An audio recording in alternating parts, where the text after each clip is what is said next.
Hinweis: Dieses Video enthält Darstellungen, die auf einem Jenseitskontakt basieren. Diese Informationen stammen aus spirituellen oder metaphysischen Erfahrungen, die persönlich und subjektiv sind und nicht durch wissenschaftliche Beweise gestützt werden können. Die Inhalte dieses Videos sollten daher nicht als faktische Tatsachenbehauptungen betrachtet werden, sondern als persönliche spirituelle Erfahrungen. Hinweis zur Anonymität: In diesem Video habe ich darauf verzichtet, den Namen des Kapitäns zu nennen, um die Privatsphäre und die Integrität aller Beteiligten zu wahren. In diesem Video diskutieren wir auch die Möglichkeit, ob das Verschwinden von MH370 absichtlich im Rahmen eines Waffentests verursacht wurde oder ob es sich um einen Unfall handelte. Diese Diskussion basiert auf den durch einen Jenseitskontakt erhaltenen subjektiven Aussagen und sollte nicht als faktische Darstellung angesehen werden. Nachdem mein Medium den Namen des Piloten bekommen hat, versucht sie Kontakt aufzunehmen. Also, er sagt ja. Er findet es interessant, dass jetzt mal jemand nach ihm fragt. Eben weil da nicht mehr drüber geredet wurde. Seine Familie ist informiert, mit der Vision, dass es tatsächlich dort zum Absturz gekommen ist und man Trümmerteile gefunden hätte.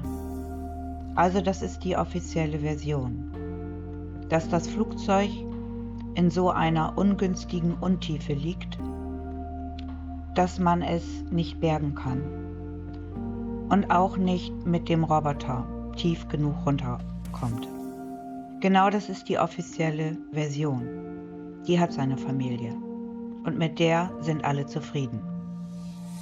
Mein Medium fragt, wie er den Absturz erlebt hat.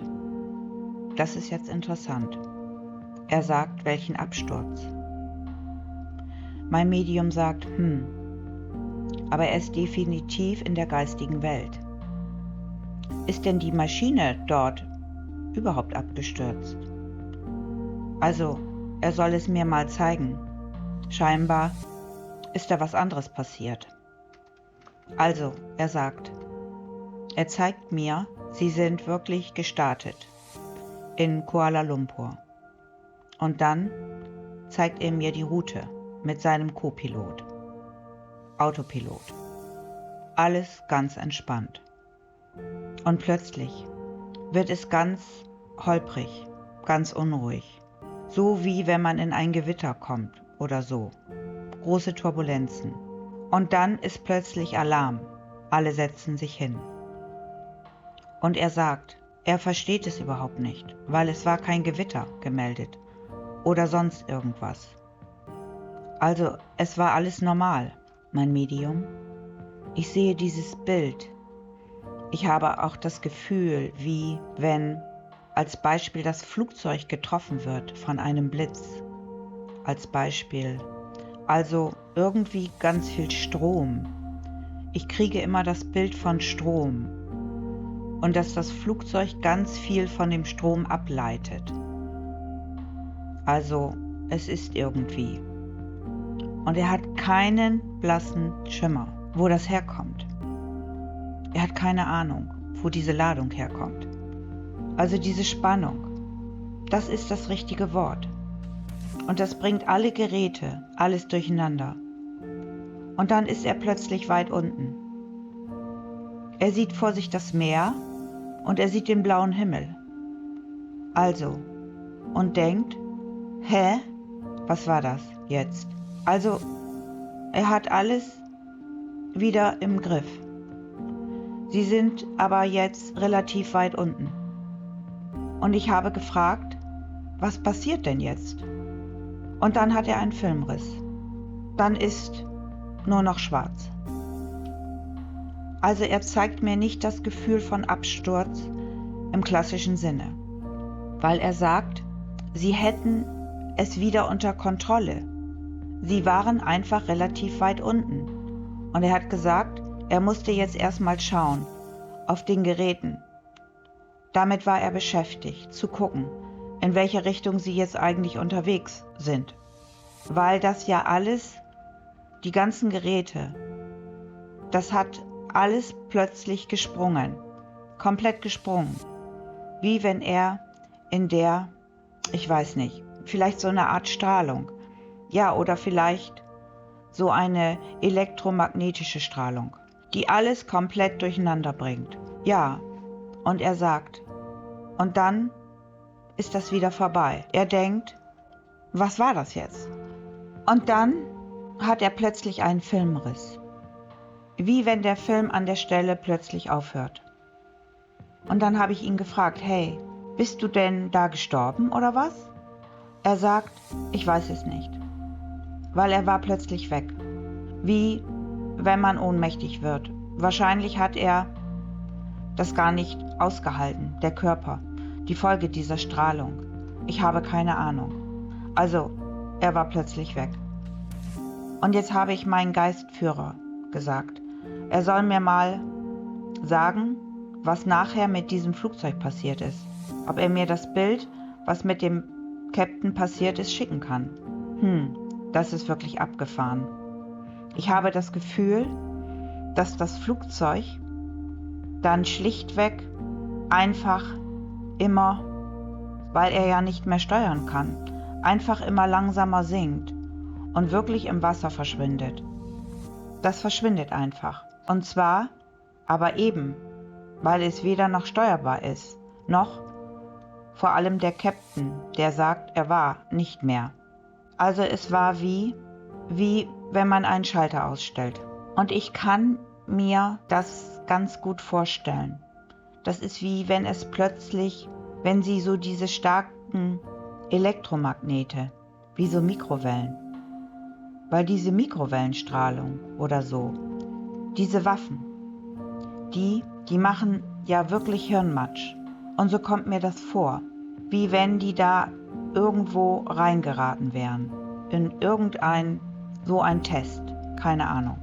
Und ich habe das Gefühl, diese Trümmer, die sind alle sofort entsorgt worden, alles entsorgt. Das Flugzeug, weil irgendwo ist da was an dieser Stelle, ist irgendwas getestet worden oder keine Ahnung. Ich sehe ja schon das Wasser. Ja, er hat alles unter Kontrolle. Er hätte locker wieder hochfliegen können, wenn er noch da geblieben wäre. Ja, und dann sagt er, und das wurde entsorgt. Das war kein klassischer Absturz. Deswegen sagt er auch, was für ein Absturz. Er hat das gar nicht mitbekommen. Also er meint, dass das also wohl so ein militärischer, kontrollierter Absturz war. Also kein Absturz, sondern dass eben aus Geheimdiensten vielleicht so umgesetzt wurde. Irgend sowas. Also da steckt irgendwie andere dahinter. Ja, und wie denkt er jetzt dazu? Oder was geht ihm durch den Kopf, ist meine Frage. Das Medium? Er sagt, es ist für ihn sowieso sehr speziell, wenn er auf die Welt schaut, jetzt. Und er sagt, er hat generell in seinem Leben schon Sachen gesehen und erlebt. Und er sagt, er hat in seiner Karriere, er sagt, er hat in seiner Laufbahn, wo er sich sowieso so seine Gedanken gemacht hat. Also er hat gewisse Sachen beobachtet und er hat sich über viele Sachen Gedanken gemacht. Und ich kann mir vorstellen, dass er jetzt auch nicht ganz zufällig in einem Flugzeug eingeteilt war. Ach so, da haben sie dann quasi sich verschiedener Leute entledigt.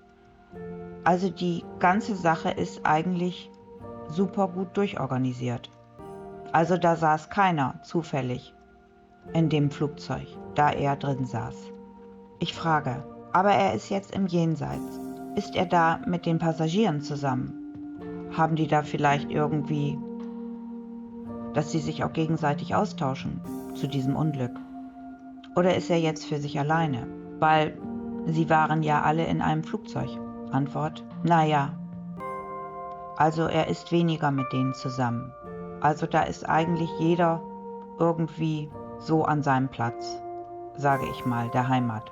Und trotzdem gibt es Verbindungen, Verknüpfungen. Und es gibt eine, man nennt das Synchronisität, wenn bestimmte Menschen sich zusammenfinden, zu bestimmten Zeiten.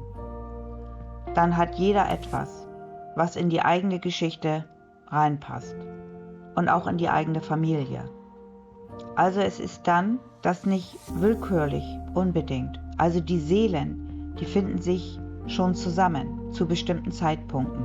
Und also das ist wirklich ein ganz schräges Gefühl. Frage, hätte er sich denn vorstellen können, dass die mal, also er konnte sich vorstellen, dass dann mal was passiert in dem Sinne und eingegriffen wird. Aber wenn sie ihn gefragt hätten, er kann sich vorstellen, dass es solche Art von Strahlungswaffen gibt, die getestet werden.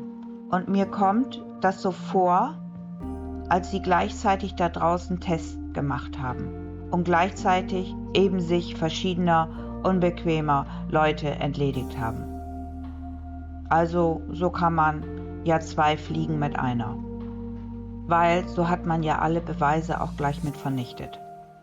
Das ist auch nicht kaputt gegangen, dieses Flugzeug. Das ist wirklich, das habe ich ja mal so vorhin kontrolliert auf dem Wasser quasi angekommen.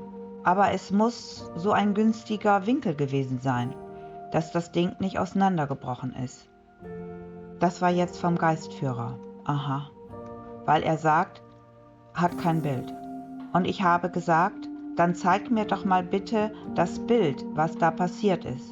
Und es kann zum Beispiel auch sein, dass sie das wirklich übernommen haben, das Steuer, nachdem sie ausgeschaltet waren. Und das würde mich auch nicht wundern, dass Flugzeuge wirklich gelandet haben, geguckt haben, in welchem Zustand sind die Leute. Kann man auf diese Art und Weise Leute ausschalten, haben kontrolliert, haben wahrscheinlich noch die Unterlagen rausgeholt. Und dann haben sie das Ding einfach sinken lassen. Ende. Hinweis: Es ist nicht immer selbstverständlich, dass Tote mit fremden Menschen, also die nicht zu ihrer Familie gehören, Kontakt aufnehmen. Aber sie haben jetzt wahrscheinlich das Gefühl gehabt, sie finden es schön, dass mal jemand nachfragt.